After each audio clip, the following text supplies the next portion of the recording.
Pakistan this week میں ایک بار پھر خوش آمدید ناظرین۔ بریک سے پہلے آپ سن رہے تھے ترجمہ دفتر خارجہ کو۔ خبروں کے سلسلے کو آگے بڑھاتے ہیں اور دیکھتے ہیں کہ آئی ایم ایف کا پاکستان سے نیا مطالبہ کیا ہے۔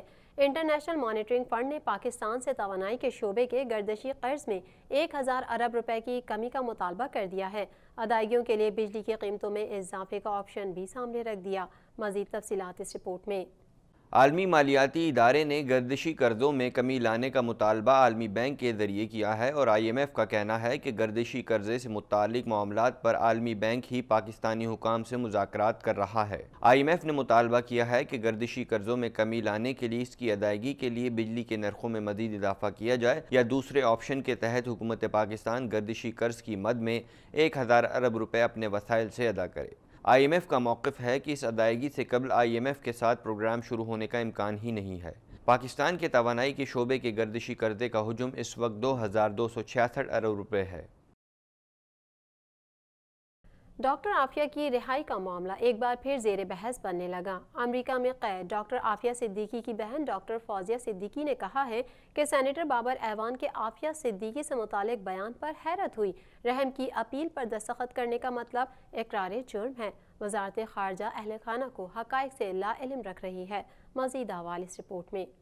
اپنی رہائش گاہ پر پریس کانفرنس کرتے ہوئے ڈاکٹر فوزیہ صدیقی نے بتایا کہ انہیں عافیہ صدیقی کی رحم کی اپیل سے متعلق میڈیا رپورٹ سے معلوم ہوا۔ وزارت خارجہ اہل خانہ کو تفصیلات فراہم نہیں کر رہی بلکہ اس سے لا علم رکھ رہی ہے۔ ان کا کہنا تھا کہ امریکی وکلاء کے مطابق رحم کی اپیل دائر کرنے کے لیے اقرار جرم اور نصف سزا کاٹنا ضروری ہے، جبکہ عافیہ صدیقی کی سزا 86 سال ہے۔ عمران خان نے وزیر اعظم بننے کے بعد بہرحال یقین دہانیوں کے باوجود عافیہ صدیقی کے معاملے کو نظر انداز کیا۔ انہوں نے کہا کہ وہ اسلام آباد جا کر سینیٹرز سے ملاقات کریں گی اور انہیں عافیہ صدیقی کی واپسی کے لیے کورونا وائرس کے باعث ہمدردانہ اپیل دائر کرنے کا مشورہ دیں گی۔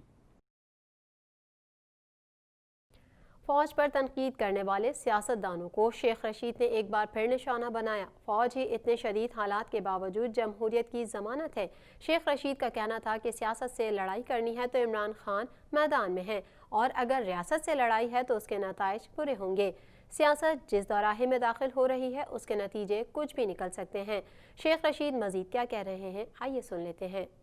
ریلوے ہیڈ کوارٹرز لاہور میں پریس کانفرنس کے دوران شیخ رشید کا کہنا تھا کہ سیاست سے لڑائی کرنی ہے تو عمران خان میدان میں ہیں اور اگر سیاست سے لڑائی ہے تو اس کے نتائج برے ہوں گے۔ سیاست جس دوراہے میں داخل ہو رہی ہے اس کے نتیجے کچھ بھی نکل سکتے ہیں۔ وفاقی وزیر کا کہنا تھا کہ پاکستان کا جوان اور جرنیل دونوں عظیم تر ہیں۔ نواز شریف نے 6 آرمی چیف لگائے لیکن سب سے لڑائی کی۔ نون لیگ کی طرف سے جو کچھ بھی کہا جا رہا ہے وہ غیر ملکی ایجنڈا ہے۔ ایاز صادق کے بیان پر بھارت میں شادیانے بجائے جا رہے ہیں، سب گواہ ہیں۔ ایاز صادق 23 سال میں پہلی بار بولے ہیں۔ D G I S P R کو کہنا پڑا کہ فوج میں غم و غصہ پایا جاتا ہے۔ پیپلز پارٹی بیانات میں احتیاط سے کام لے رہی ہے۔ وزیر ریلوے نے کہا کہ ملک مارشل لاء کی طرف نہیں جا رہا، صدارتی نظام نہیں آئے گا اور نہ ہی عمران خان اسمبلیاں توڑ رہے ہیں۔ عمران خان تمام بحرانوں سے سرخرو ہو کر نکل جائیں گے۔ شیخ رشید نے کہا سیاست میں مذاکرات کے دروازے کبھی بند نہیں کرنے چاہیے۔ ڈائیلاگ اور مذاکرات سیاسی جماعتوں میں ہوتے ہیں۔ اگر پیپلز پارٹی اور نون لیگ مل سکتے ہیں تو ہم بھی نون لیگ سے بات کر سکتے ہیں۔ ہمیں ملک کو آگے لے کر جانا ہوگا۔ 3 ماہ میں ملکی سیاست واضح ہو جائے گی۔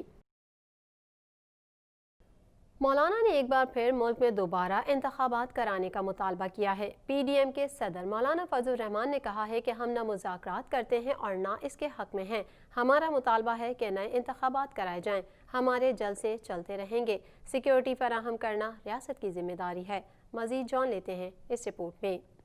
پی ڈی ایم کے صدر مولانا فضل الرحمان نے کہا ہے کہ ہم نہ مذاکرات کرتے ہیں اور نہ اس کے حق میں ہیں۔ ہمارا مطالبہ ہے کہ نئے انتخابات کرائے جائیں، ہمارے جلسے چلتے رہیں گے۔ سیکیورٹی فراہم کرنا ریاست کی ذمہ داری ہے۔ اگر وہ سیکیورٹی نہیں فراہم کر سکتی تو ہم اپنی سیکیورٹی کا انتظام خود کر لیں گے۔ انہوں نے کہا کہ اقتدار میں آنے سے پہلے اسٹیبلشمنٹ کی سیاسی مداخلت کے خلاف عمران خان جو باتیں کیا کرتے تھے ہم بھی وہی بات کر رہے ہیں۔ افواج پاکستان کے جوان اور سیکیورٹی ادارے ہمارے لیے انتہائی قابل احترام اور ناگزیر ہیں، لیکن اسٹیبلشمنٹ کو چاہیے کہ وہ آئینی حدود میں رہ کر کام کرے۔ انہوں نے مزید کہا کہ گستاخانہ خاکوں پر امت مسلمہ کو فرانس کا مکمل معاشی بائیکاٹ کرنا چاہیے۔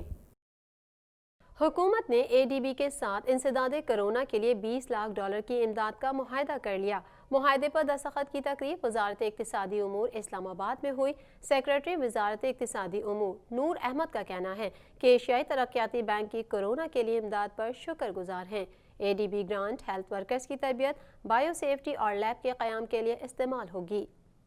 حکومت نے ایشیائی ترقیاتی بینک کے ساتھ انسداد کرونا کے لیے $20 لاکھ کی امداد کا معاہدہ کر لیا ہے۔ معاہدے پر دستخط کی تقریب وزارت اقتصادی امور اسلام آباد میں انجام پائی۔ سیکریٹری وزارت اقتصادی امور نواز احمد کا کہنا ہے کہ ایشیائی ترقیاتی بینک کی کرونا کے لیے امداد پر شکر گزار ہیں۔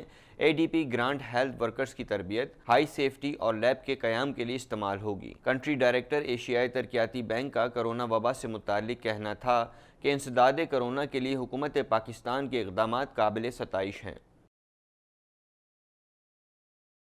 سری لنکا سے 44 پاکستانی قیدیوں کو پاکستان منتقل کر دیا گیا۔ سرکاری دستاویزات کے مطابق ملک واپس لائے گئے قیدی اپنی باقی میعاد پاکستان کی جیلوں میں گزاریں گے۔ سرکاری ذرائع کے مطابق یہ 44 قیدی پاکستان اور سری لنکا کے درمیان معاہدے کے تحت واپس لائے گئے ہیں۔ ہر قیدی کے لیے انٹرنیشنل پروٹوکول کے تحت مخصوص اہلکار پرواز میں بھیجے گئے تھے۔ مزید حوالے اس رپورٹ میں۔ قومی ایئر لائن PIA کی پرواز 44 قیدیوں کو لے کر وطن واپس پہنچ گئی۔ سرکاری ذرائع کے مطابق یہ 44 قیدی پاکستان اور سری لنکا کے درمیان معاہدے کے تحت واپس لائے گئے ہیں۔ ہر قیدی کے لیے انٹرنیشنل پروٹوکول کے تحت مخصوص اہلکار پرواز میں بھیجے گئے تھے۔ سرکاری ذرائع کا مزید کہنا تھا کہ اس ضمن میں نادرا، FIA اور دیگر متعلقہ اداروں کے اہلکاروں کی خصوصی ڈیوٹیاں لگا دی گئی ہیں۔ سرکاری ذرائع یہ بھی بتاتے ہیں کہ یہ 44 قیدی اپنی باقی میعاد پاکستان کی جیلوں میں گزاریں گے۔ کاروباری دنیا سے بھی خبر کو شامل کرتے چلیں۔ یہاں بات کرتے ہیں ڈالر کی گرتی اور سونے کی آسمان کو چھوتی قیمتوں کی۔ ڈالر سستا اور سونا مزید مہنگا ہو گیا۔ ملک میں سونے کی قیمت میں اضافے اور ڈالر کی قدر میں کمی کا سلسلہ جاری ہے۔ ملک میں فی تولہ سونا 1400 روپے مہنگا ہوا ہے، جس کے بعد ملک میں سونے کی فی تولہ قیمت 1,16,000 روپے ہو گئی۔ مزید حوالے اس رپورٹ میں۔ 10 گرام سونے کی قدر 1200 روپے اضافے کے بعد 99,451 روپے ہو گئی، جبکہ عالمی صرافہ بازار میں فی اون سونے کی قدر $40 اضافے سے $1,958 ہو گئی ہے۔ انٹر بینک تبادلے مارکیٹ میں ڈالر کی قدر مزید 37 پیسے کم ہوئی ہے، جس کے بعد $1 کی قیمت 159 روپے 9 پیسے ہو گئی۔ اس کمی کے بعد انٹر بینک میں رواں ہفتے ڈالر کی قدر 1 روپیہ 16 پیسے کم ہوئی ہے۔ اوپن مارکیٹ میں ڈالر کی قدر 40 پیسے کم ہو کر 159 روپے 30 پیسے ہے۔ ناظرین، پاکستان دس ویک میں فی الحال اتنا ہی۔ مزید خبروں کے ساتھ اگلے ہفتے پھر حاضر ہوں گے۔ اپنی میزبان کو اجازت دیجیے۔ اللہ حافظ۔